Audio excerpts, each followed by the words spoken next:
Without further ado, I'd like to introduce Caroline. Caroline May is a journalist turned copywriter turned creative director turned agency founder, raised in the swamps of Houston, Texas, and based here in St. Louis. So Caroline will take us into our next session. Yeah. Thank you so much, Caroline. Okay, yes, my mic is on. First of all, thank you for being here and choosing to spend some time this afternoon with us. Really appreciate it. This is Striking Out, Big Reward Takes Big Risk, and it is a panel discussion on kind of hard-learned lessons from early days as an entrepreneur and all of the things that we've been through, me and my fellow panelists, starting and growing businesses here in St. Louis. So you may be wondering who I am or why I am or am not qualified to moderate such a panel.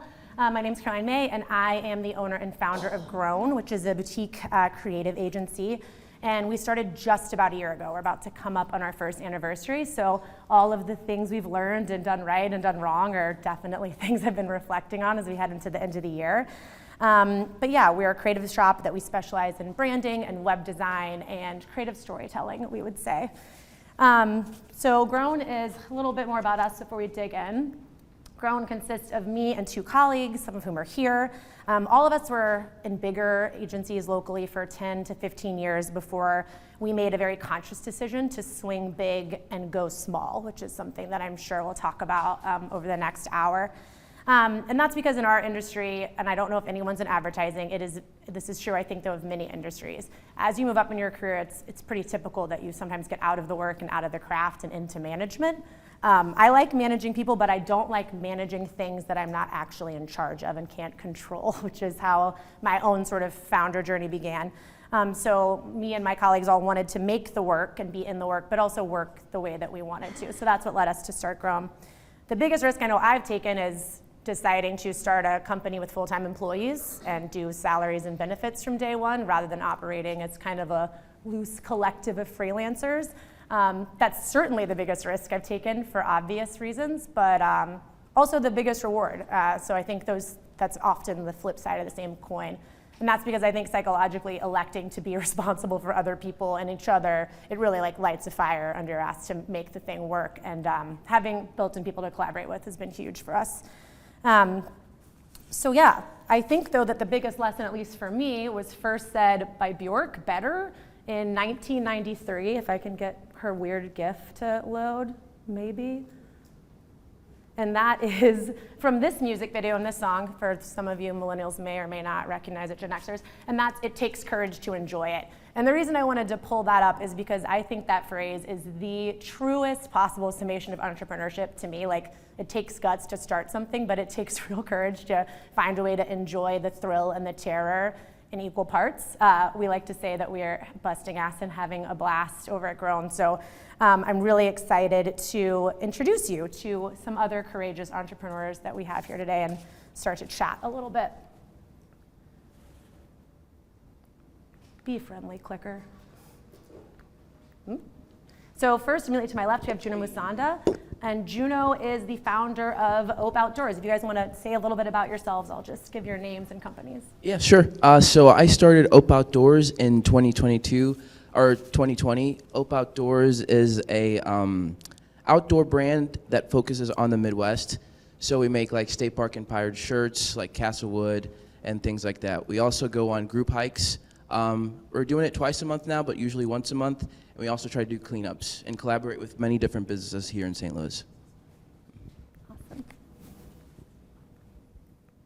And then next to Juno, we've got Bob Koontz, who is the founder of SteadyCloud, which is actually one of the sponsors, too, of Startup Week. Hey everyone, Bob Koontz, founder of SteadyCloud. We are a IT solutions for startups, and we specialize in meeting compliance frameworks and certifications. A little bit about me. I helped build Block over there, so it's pretty crazy to see Block, old offices in the background. There I was a infrastructure engineer and did a lot of IT, and then most recently back-end infrastructure security engineer. And then we've got Brittany Dwyer, who founded Disco and is actually an Arch Grants recipient a couple years back as well. Hi, I'm Brittany Dwyer. I'm the founder of Disco. We are a platform that lets corporate companies book engaging group events for their teams and clients through a combination of software and services. Disco's been around for about 3 years and has had a couple different iterations. I think we're in our best one yet. We won an Arch grant in 2022 after being in business for about a year. My background is a combination of agencies, a startup, and most recently before Disco, a large corporate company. So it's been really exciting doing a startup of my own and kind of combining my experiences from all 3 of those companies. Awesome. So I've got questions for the group and for each individual, but the first couple are going to go to everybody, so we can just go down the line. And the biggest one to me is, what is that inflection point when you kind of decide, I'm going to build something on my own, whether that involves quitting a day job or not? When do you decide, and when did you decide? What was that point for you that tipped the scale and you thought, it's time to build something of mine? I'll go because I have the mic. So, I really related to something that you said earlier about just like working the way you want to. I've kind of always felt that way, and in companies that I've been at have been kind of an entrepreneur. I was always trying to find a way to make things better, sometimes in a way that wasn't welcome. But really kind of, I've always been seeking like, what's a better solution to this? I really thrive with just solving problems. So that's kind of the basis for all of this. But working in a corporate role, I'd actually just had a baby, a pretty cush job, and really could have coasted and climbed the ladder, and really started losing sleep about Disco. I had the idea, kind of started working at night after hours with a consultant that was a friend of mine who was like putting in his time, started doing like some real market research, getting customers like, hey, would you pay for this?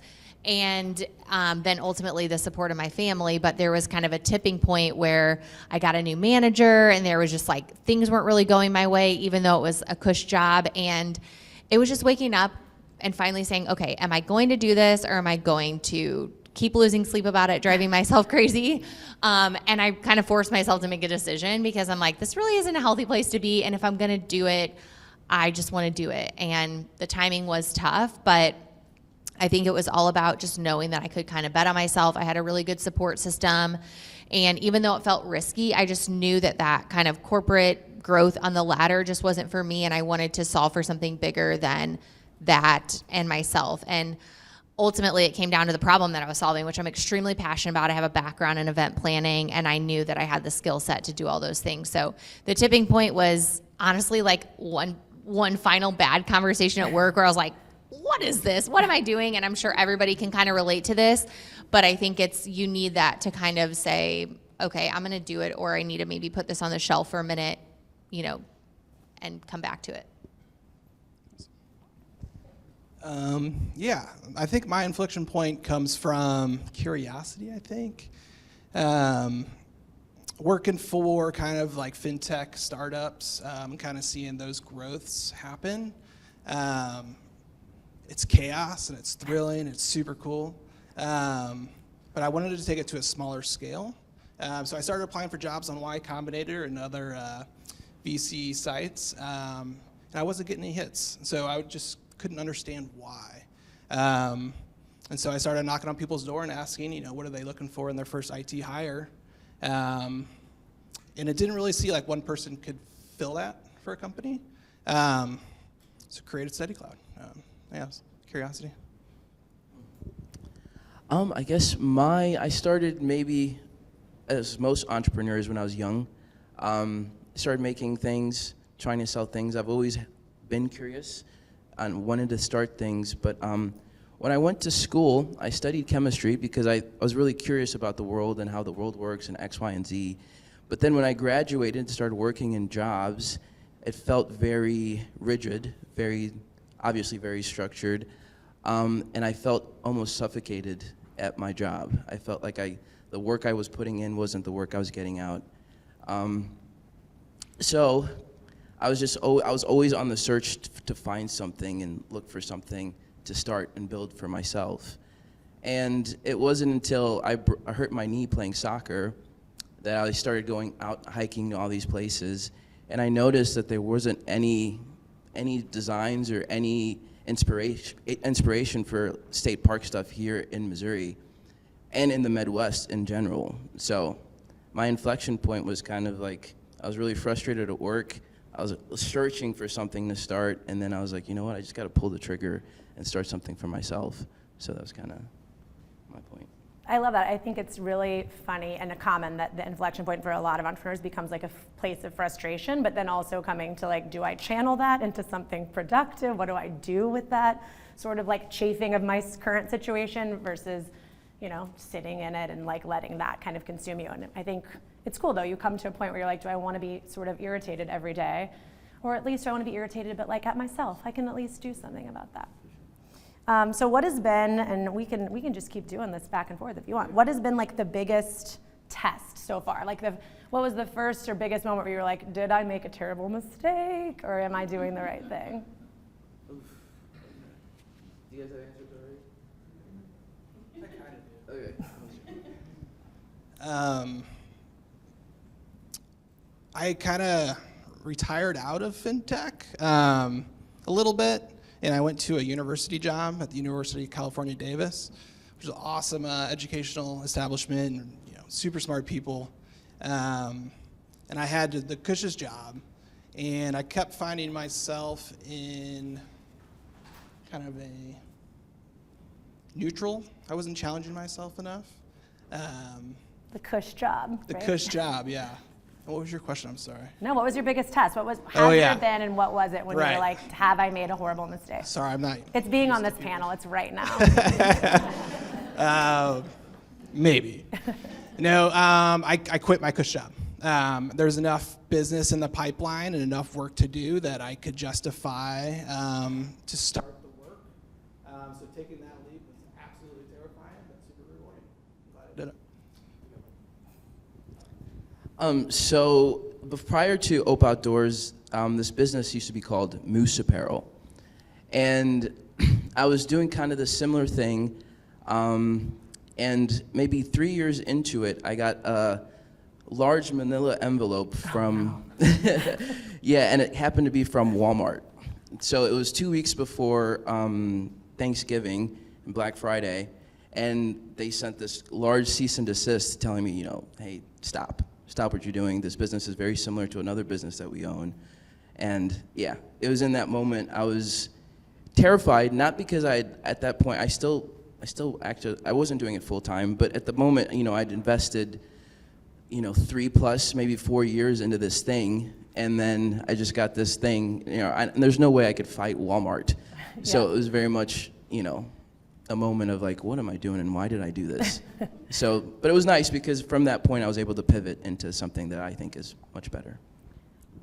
On that, I'm curious about that. So, having been the recipient of our own legal action, isn't it weird though how it's both terrifying and also a little bit validating to some degree, because you're like, oh, Walmart thinks that like this little thing that I built is worthy of their like attention and action, and you paid an attorney to send me this envelope, and like that kind of makes me feel legit. I don't know. Did you have that? I guess retrospectively I did.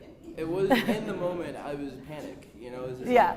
like, I didn't know what I was doing. I'm in my bedroom doing most of the stuff, and all of a sudden Walmart cares about this. I hope you framed it, kind of. No, I didn't. Brittany, what was yours? What was your? Well, did you want to say something else? I guess like biggest challenge since I started Disco, we made a pivot, I guess probably a year ago, where I made the mental decision, kind of understanding where the company needed to go. And quick background, we started as a marketplace, like open to anybody. You can book an experience on demand. And 2 years in, decided I wanted to focus on corporate groups and close the marketplace and really focus on solving bigger problems for corporate companies that booked frequently. So I think that was actually the most challenging moment, because it had me kind of questioning just what I had done, right? I was like, am I gonna, because it feels like starting over. When you make a big pivot, you really do kind of feel like I'm starting almost like a new business. And that's really where I was at. And that's what I've done over the past year. And so it was like, okay, I can either take this moment and just be frustrated that I didn't start this company in a completely different way without this information, and be mad at myself and, you know, lose that time, or I can kind of lean into all the things that I've learned and have even more confidence now and just move on and do it. So that was the most challenging part, is just, questioning yourself and kind of realizing the reality of the situation, I guess. I wonder, though, if my next question will be related, which is, what is that kind of most unexpected win or success? Like, what was like the flip side of that? What was a moment that you had a huge moment of success or joy that you maybe weren't expecting, that came from from an unexpected place? And maybe for you, it's making that pivot. I don't know. Well, it was a year in, like I said, we won the Arch Grant in 2022, and that's when I was like, oh, I'm a serious company, which I was, but I think it was like getting that signal of like people believing in me as a founder, because I won it with customers, but mainly it was just like my passion and knowing that I could do this and expertise in this space. So that was definitely the biggest one for me, and really was like, okay, wow, this is, people are putting money into this, it's validating, and I won, so that was cool. So this next question is for Juno, and we touch on this a little bit, but like a lot of entrepreneurs, you're something of a multi-hyphenate, right? Like you're chemist by day, you're in videography and photography, you're into music. Like, how do you balance, and how did you, especially in those early days, balance the demands of OPE and you trying to build something with your day job? Well, I guess I look at life in terms of seasons. So I guess I'm a proponent of discipline as well, and starting something and doing whatever. But I think that we're all kind of searching for meaning and something that makes our life worthwhile. And for me, I can't help myself but be curious and pursue that curiosity to its extent. So all these other things that I like doing, I do because I'm just genuinely incredibly curious to do those things. And I feel like they actually inform OPE and the other things that I'm doing, because I think when you start doing many different things, you kind of learn that there's so many lessons you learn from the things that you're building tangentially, and then those things can actually help grow OPE. So in terms of photography, I can do the photography for OPE and learn about marketing and maybe, what I mean? So, yeah. I don't know if I answered your question. Oh, for sure. That's awesome. Bob, you've already mentioned that you can see kind of your previous company right from this room, right? So you and your team all worked in larger companies before kind of splitting off and starting SteadyCloud. I'm curious what your experience has been like, and I certainly have thoughts on this from my experience too, of taking what you liked and what you learned and preserving what was good and like shedding what you thought was maybe not as productive from previous experiences. Yeah, there's a lot of similarities with maybe there's a product that needs to be shipped, or there is a technical solution, maybe a security instance that needs to be patched up real quick. And so you have this pace from the big corporate giants, I guess. And then working with smaller series startups and people just starting their businesses, there's still this pace of rapid evolvement. And so kind of understanding what that tempo looks like. I'm very visual. I love nature. So for me, when I see like requests come in, I visualize as waves. And so like understanding how to keep my head above water with all of these requests is kind of where I go. And then another similarity is like management perspectives. There's a time and place for big overarching decisions, and kind of understanding where that happens is something that I took out of great managers, my previous corporations, and then applying that down into maybe people that don't have that experience. Hold on, I'm not going to let you off the hook just yet. What do you feel like you've shed? Is there an example of something on the flip side of that you've said, like this is maybe typical of previous places, but I want to build something to be different, kind of on its face, and that's part of the design of the whole company? Yeah, to shed. There's a huge ego sometimes with tech. So shedding that and making it real, making it about humans, and fulfilling customer at a human level is where we're focused. We're shedding all of the noise. Brittany, I have one for you that I've been wanting to ask you, honestly, for a long time, but now I just have you on a stage, so I get to. So because of the scope of what Disco does, I feel like people may not realize that you have one full-time employee and it's you, and it's like you're literally doing it. Talk to me about how you manage workload and staffing and how you flex up and down, which is, I think, something that a lot of founders deal with as they kind of navigate those first years. How do you hire? When do you hire? How do you know who to get, and how do you manage all of that? Yeah, so this kind of goes back to winning an Arch grant, and it was around that time where I felt like I was like, okay, do I go fundraise, which I'd heard would take about 30% of my time as a founder, or do I like really lean in and do this business? And that's where my passion lies. And I was like, no, I can do this. I am doing it. And I also felt like I needed more time to like really rapidly test this, and I was going pretty fast by myself. So one, I would say like a quick note about being the only full-time employee. It's like a very lonely business. So you have to like find, people that you can talk to the business about. And I leaned into really great advisors right away, learning how to like ask very specific questions and go into conversations, like asking for things out of the meeting. So like Arch Grants has a good advisor network, and taking like advantage of people's time that are willing to give it, and like reaching out to people that have done it. So that's been a huge like value add for the company. And then what I did was made a huge chart, like a list of like every single thing that was happening, like even like the smallest tasks. And then I categorized those things into buckets of like, I'm doing and need to keep doing. I can templatize this and give it to a contractor. Now I have AI as a bucket, like I can make an AI task around this. And then the other bucket was like, I think I really need someone strategic and full-time. So we are planning to hire our first full-time employee early in the year, which is really exciting. Thanks.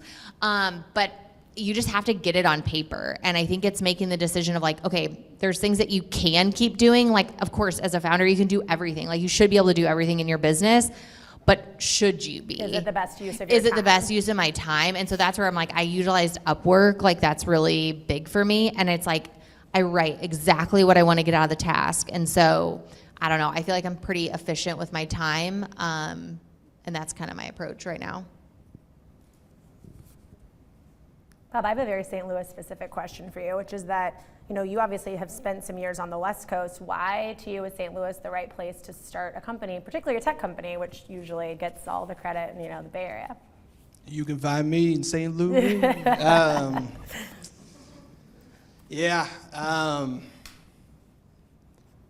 The people in the Midwest, and specifically St. Louis, are hardworking people. And working on both coasts and around the world with all different types of engineers. Something that I've noticed from Midwesterners in St. Louis specifically is, how was your day? St. Louis, you're gonna know how somebody's day is. And building that cohesion with somebody very early on, even at the start of a conversation, you can start to figure out how to work with them. And so I think a barrier of relationships really dropped here in the Midwest. And that excites me about building a business here in St. Louis. Juno, obviously, Ope is a Midwest-inspired brand, even by the name, Ope, right? So talk to me about how you decided to expand beyond apparel to also include events and community building and cleanups. Like, how did you push the brand beyond what that original core product was? Yeah, for sure. I guess it comes back to building something that's just not selling shirts. And to your point about the human aspect, I think it's really nice when you build a community with a thing that you're making. It feels less transactional. And I feel adding the group hikes and the cleanups kind of gives it an identity, because we're building a sort of, they're repeat people that come to these group hikes, and I feel the cleanups too add just a different layer to the business. But yeah, I don't know. Did I answer your question? Yeah. Brittany, I've got one more for you, which is, we talked about this idea of pivoting and knowing when to do that. And also, honestly, probably keeping it small makes it, you can make those decisions and either succeed or fail fast and kind of do that nimbly without having to get a bunch of other people involved. Talk to me about kind of how you know when to pivot and when to double down and like see something through. Yeah, I think it's a combination of like what people want to pay for and the signals you're getting, and the business, which at the time was repeat corporate business, and hearing like, actually, we have 10 teams that plan this. We want to do this frequently, and it's also combining that and what the market is telling you with like, what do you want to be doing? So, just discerning like, okay, I could continue doing this and like I'm making money on these things as well, but if I really focus, like these are the things that I enjoy doing. You do this every single day. It's like all of my time. So it's making a decision of where you want to focus your energy and what you could see yourself doing for 10 years. So kind of combination of those two things.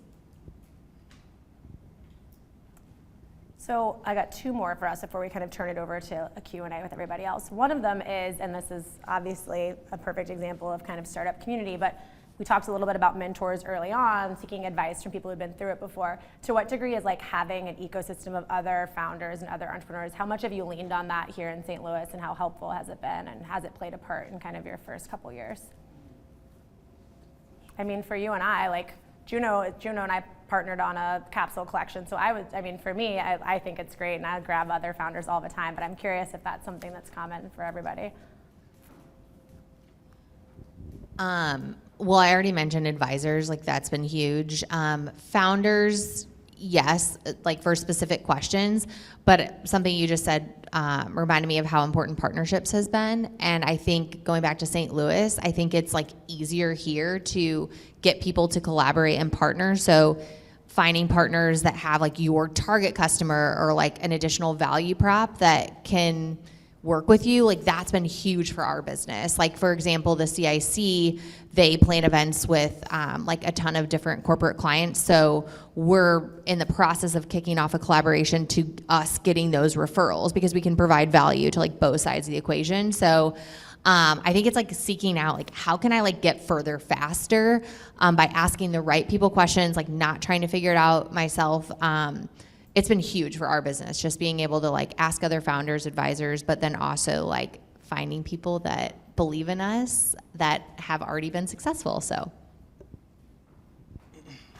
And something that I'm kind of used to being in the engineering world is kind of just being comfortable not knowing things, and the ability to rely on peers for information sharing to build technical solutions.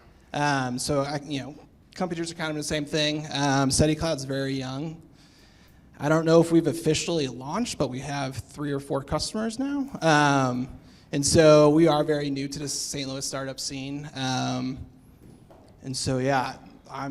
just navigating it, probably like most of us in our room, and looking forward to the St. Louis startup community. Yeah, for me, it hasn't been up until like maybe these past couple of years that I've found founders. For some reason, it's kind of hard to find people, but I feel like when you start orienting yourself and your life into a certain direction, people just kind of show up. Like you were just kind of a random Instagram, like super random Instagram DM, and it turned up into like a really cool collaboration. Yep. And but in the interim, I kind of find a lot of inspiration from people online, obviously. But yeah, I'm always open to collaborate and meet new people and learn new things. I definitely feel like St. Louis has a huge amount of small business owners, maybe more even than other metros. Like, I'm not from here, I grew up in Texas, but I feel like it's a great hub because the cost of living is so low. You can kind of start to build a delta between what you're paying to live and what you're making, and you can afford to bet on yourself in a way that I don't think you can in other cities. So I know that's been a huge draw for me. Like, I don't know that I would have had the guts to do it in a Houston where I'm from, or in a Chicago or somewhere else. So shout out to St. Louis. I'm ready to maybe throw it to questions from you guys if you have any. I think we might have a mic to pass around, perhaps. It's a bit of a weird one, but that's your mic. Hello. Do you hear me? Yes. My question is for Juno, and I've always been really fascinated by entrepreneurs who didn't study any business-related degree, and then.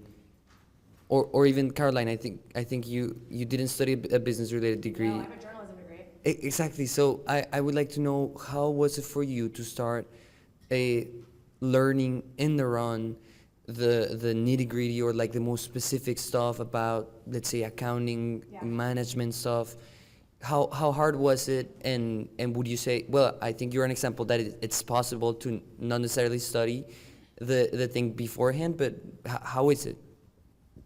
I'll say I feel like the internet has democratized a lot of this learning. If you're looking for a specific solution to a specific problem, there's plenty of resources out there, and if you're curious enough, and if it needs to work, I feel like the motivation is there to learn and to find those places to learn those things. For me, what I did was I went out of my way to join a nonprofit board so that I had access to all the financials, like a fairly large organization, where the board's usually you're mostly responsible for like the fiduciary health of that organization. So it was a way to, without a bunch of risk, be like, all right, let me see what is the operating budget of this place, what are the costs, what's the margin, how does this work, and kind of get into some of the financial side of things that I have a journalism degree and then was a creative director. I had no business background, like the inverse of a business background. So that was honestly like you're doing a good thing, getting involved in the community, and it's a way, at least I think, to get some of that more like firsthand granular knowledge of how accounting and fiduciary responsibility works. But also when and if you do start your own thing, get a bookkeeper. I had a mentor who early on was like, this is a hill I would die on. This is not the place to spend your time in your first year. You should get a fractional accountant to be, tracking your monthly statements and your profit and loss. So that's my boring but practical advice on that.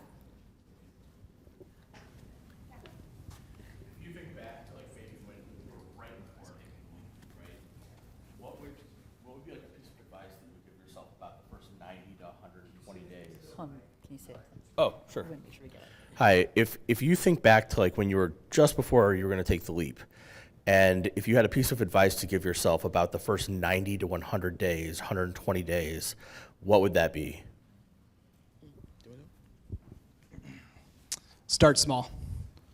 Find one problem and solve it.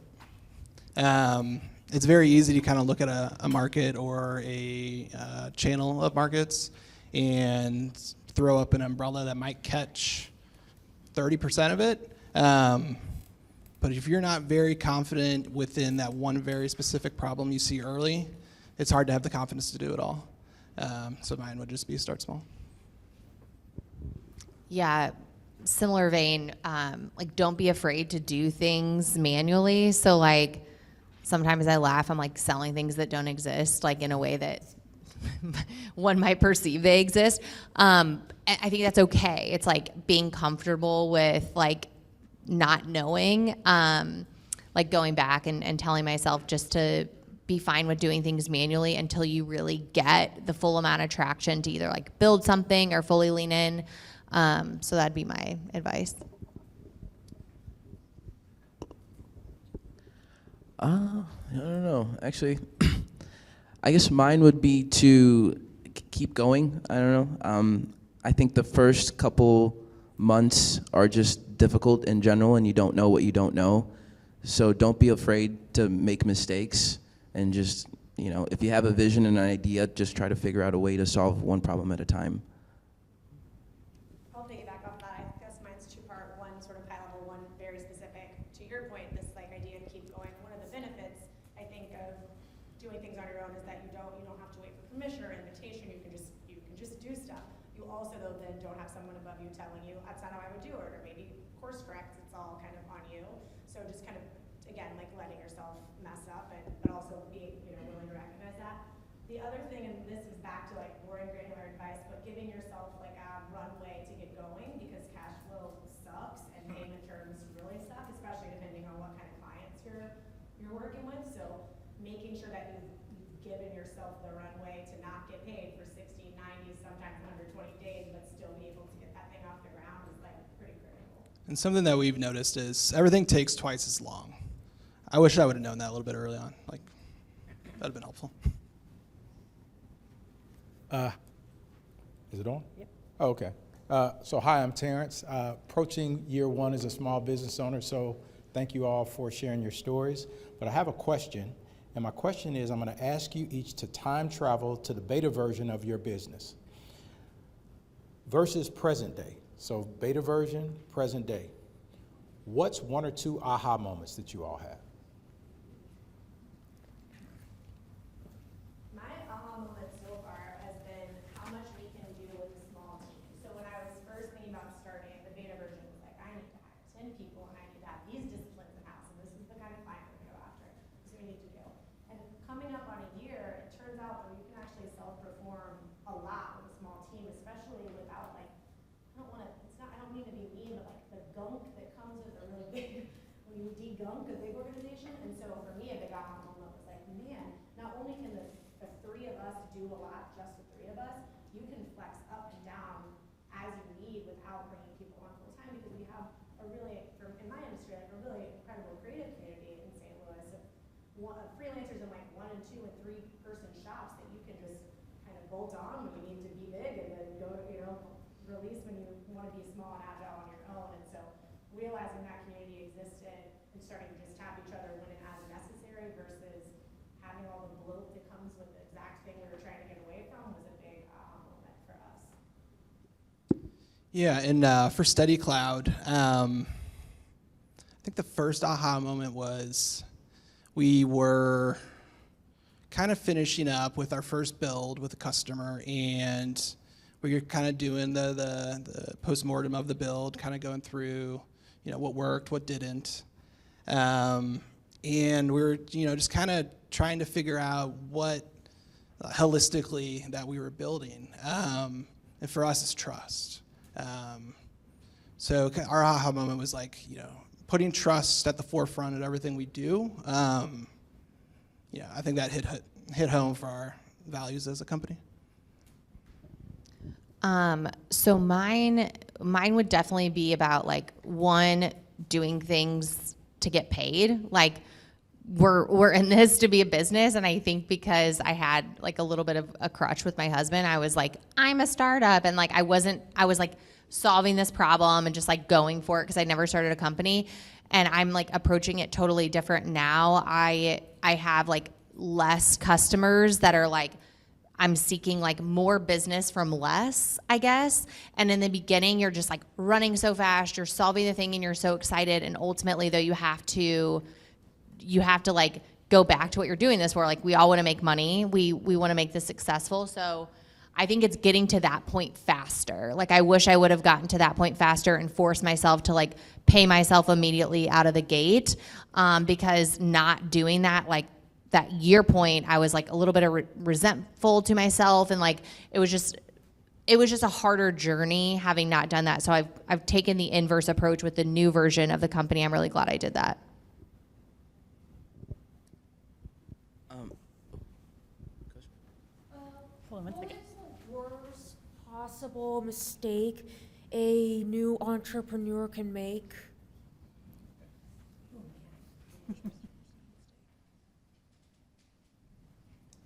I think the worst possible mistake you can make is not doing it. I think you'd rather regret something you did than something you didn't do.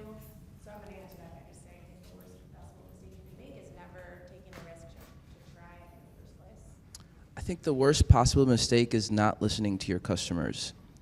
So if you're building something, you're providing value to other people, and sometimes you make this thing sometimes as like an artistic thing. You're like, you just want to make something, but I think that if you're building a business, you have to really pay attention to the customers and what value you're providing them.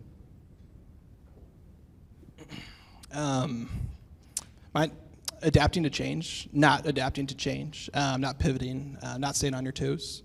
I think that would be detrimental.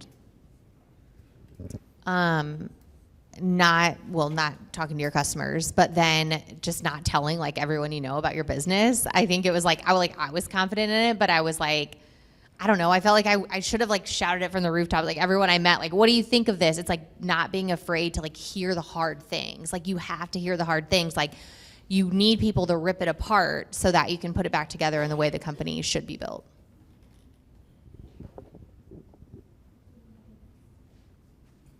Hold on. Let me come to you.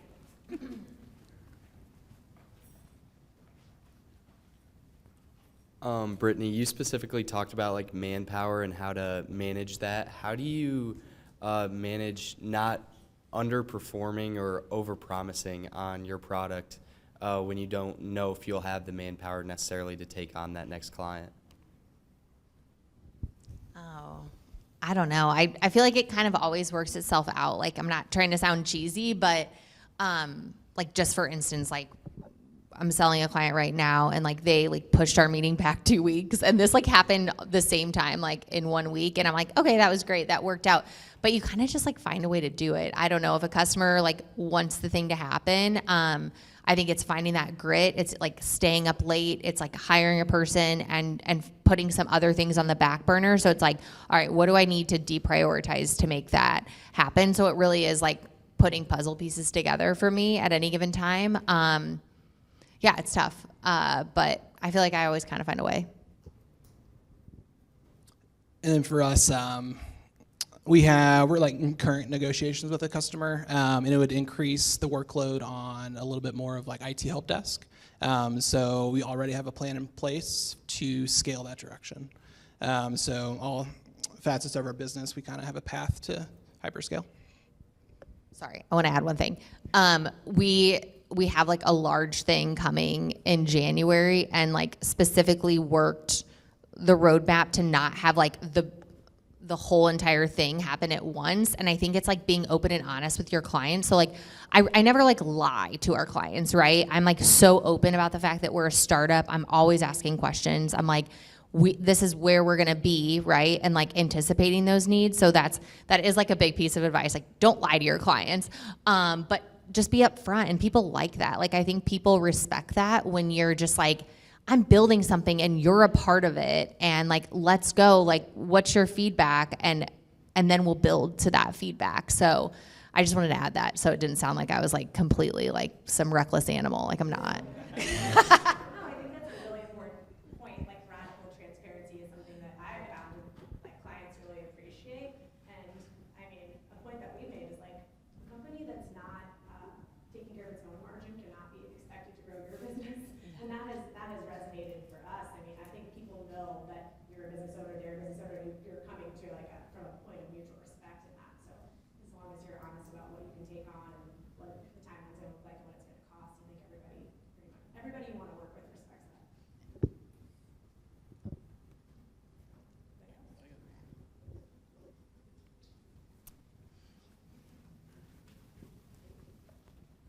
I have one kind of more for Juno now. You said that you do some like community work and stuff with your business. How do you manage like what you're doing to necessarily grow the business versus growing the community that you're serving? So just recently, I kind of pseudo hired someone to kind of offload that. So his job is to coordinate these hikes and kind of collaborate with other organizations for cleanups and such. So I offloaded that to more so focus on the business and growing it. But yeah.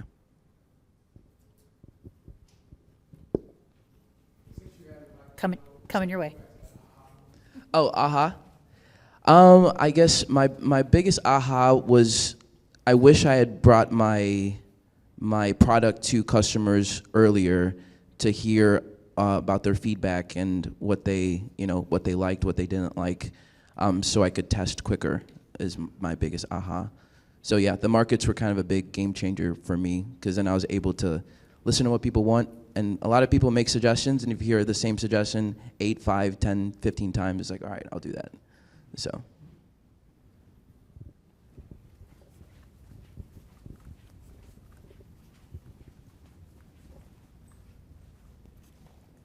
Hi, have you ever gotten feedback from a customer or even someone just in your network that made you think maybe you were on the wrong path? And how did you have the discernment to stay with your vision or pivot based off what they said? Thank you.